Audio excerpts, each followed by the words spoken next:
oui, notre belle recrue de la soirée, Guy Orlus, qui était le week-end dernier à Bouaké pour l'ultime compétition du championnat de Côte d'Ivoire de rallye.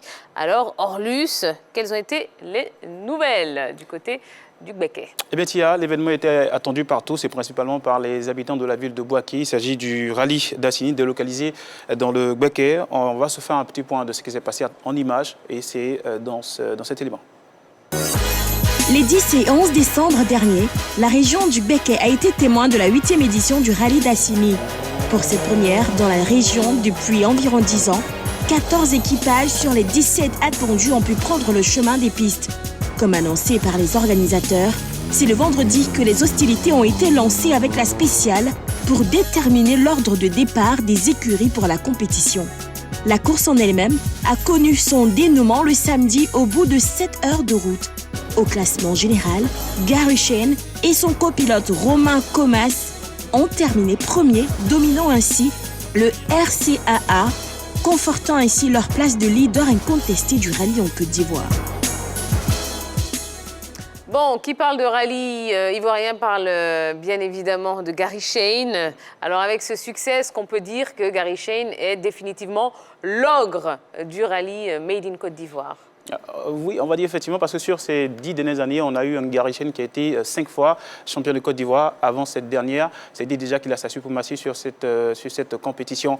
Et puis on l'a vu, lors de ce rallye, déjà à la spéciale, il a failli manquer sa première à travers une erreur, voilà, des difficultés au niveau de son véhicule, mais il a su se reprendre, voilà, et puis continuer la spéciale pour terminer, pourquoi pas, avoir une position, voilà, au niveau de l'ordre de départ, et c'est ce qu'il a pu perpétuer, continuer jusqu'à ce qu'il termine la compétition en elle-même. On l'a vu, il a terminé en tête avec son équipier Romain Comas. Il faisait partie de l'écurie 13. On est là pour certains, c'était fini pour lui, mais il ne s'est pas laissé affecter moralement. C'est ça la capacité d'un grand et d'un expérimenté.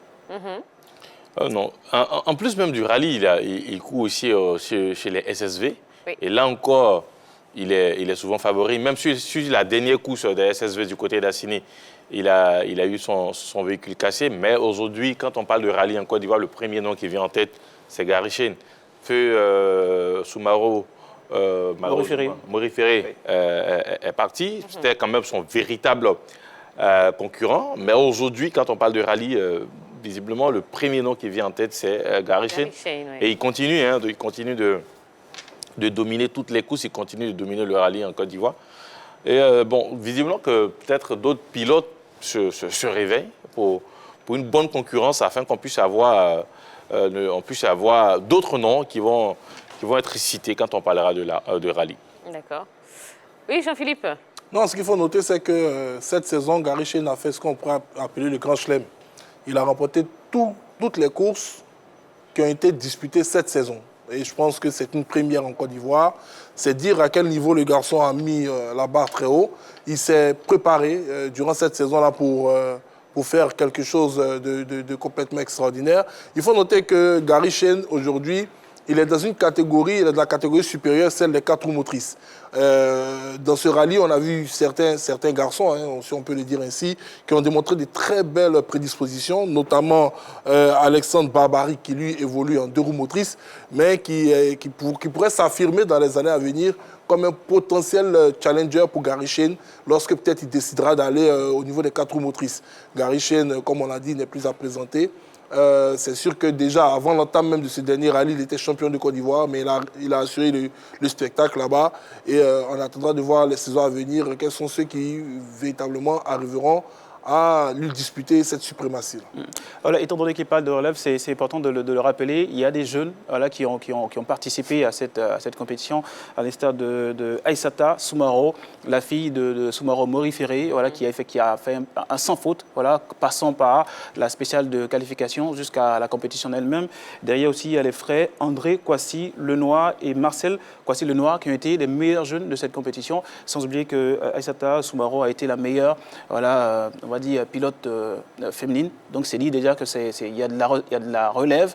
Et puis derrière aussi, il y a ce jeune-là aussi, Malik Gueye, qui était à sa première, voilà, a quand même, on va dire, épaté, parce qu'il a fait effectivement un sans faute. Il ne s'est pas laissé influencer par voilà, le gabarit derrière de ces expérimentés, à l'instar de Cyril Boutari et Loïc Malherbe. D'accord. Alors vous qui étiez à Boaké, hein, qui étiez sur place, est-ce que la fin de la spéciale de vendredi pouvait présager d'un tel résultat ?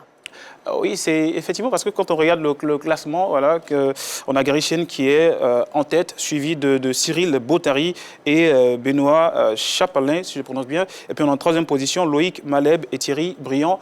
Quand on regarde l'ordre de départ, on a ces deux noms-là, Loïc Malherbe et Cyril Boutari, qui étaient en tête de l'ordre de départ, voilà, qui se retrouvent au niveau du top 3. C'est dit déjà que ça présageait déjà de la forme de ces pilotes-là, de cet équipage-là, pour dire que c'est des gens qui ont de l'expérience.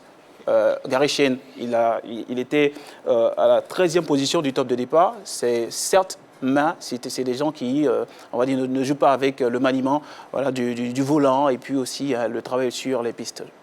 Oui, moi je pense que ce qui m'interpelle dans les dits d'Orlus, c'est surtout la capacité à s'adapter à son problème mécanique, ce qui prouve que c'est un pilote qui maîtrise son outil de travail, qui maîtrise bien sa voiture, c'est très important. Et je pense que ce qui a pu lui permettre de s'imposer, c'est aussi la maîtrise du tracé, je pense, parce que véritablement, il a survolé, d'après les dits de Orlus Guy, c'est-à-dire la qualif, voilà, et ensuite au niveau de la course. Donc je pense que clairement, avant d'avoir de la relève, ça va vraiment durer. D'accord. Alors, je voudrais qu'on revienne sur le petit décalage. C'est-à-dire qu'on parle du rallye d'Assigny qui s'est finalement déroulé à Boaké. Comment les organisateurs ont expliqué cela ? J'ai eu la chance d'échanger avec les organisateurs. Ils ont fait savoir que d'abord, chaque club a la possibilité d'organiser le rallye là où il le veut. C'est déjà un point qui a été signifié par le fondateur du RCAA, Luigi Bottari, qui l'a fait savoir lors d'une conférence de presse. Et puis, deuxième point, il y a le président Jean-Luc Rouanet qui a fait comprendre que cette décision venait de la volonté des pilotes, voilà, de découvrir un peu, d'étendre voilà, le rallye sur toute l'étendue du territoire national. Donc c'est ce qui a été respecté. Et puis derrière, on a une volonté de faire connaître voilà, le rallye aux populations, de donner l'intérêt voilà, à ce sport-là. On l'a vu pendant, nous qui étions sur le terrain, on a pu voir le président initier des enfants, c'est-à-dire les prendre, les mettre dans des kartings pour leur donner l'envie, leur enlever voilà, la peur de ce sport-là.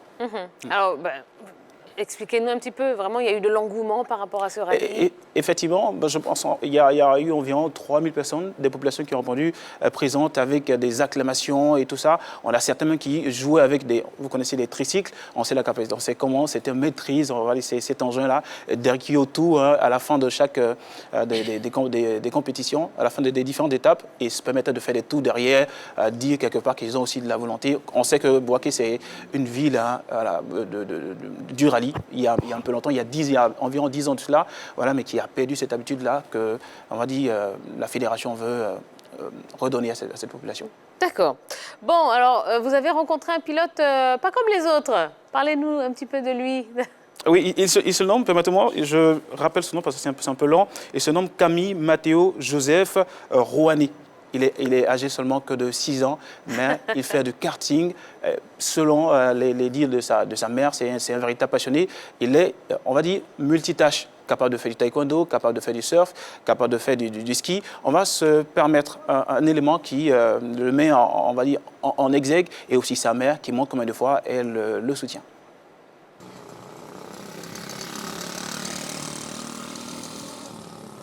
Je fais du rallye kart. Et je conduis bien. Je faisais rallye l'année dernière, quand j'avais 5 ans, maintenant j'ai 6 ans. C'est un petit garçon de 6 ans, il est en classe de CP cette année. Et il a pris cette passion-là, qui est le rallye, comme son père et comme son oncle. Sa passion, c'est le rallye, la moto. Voilà.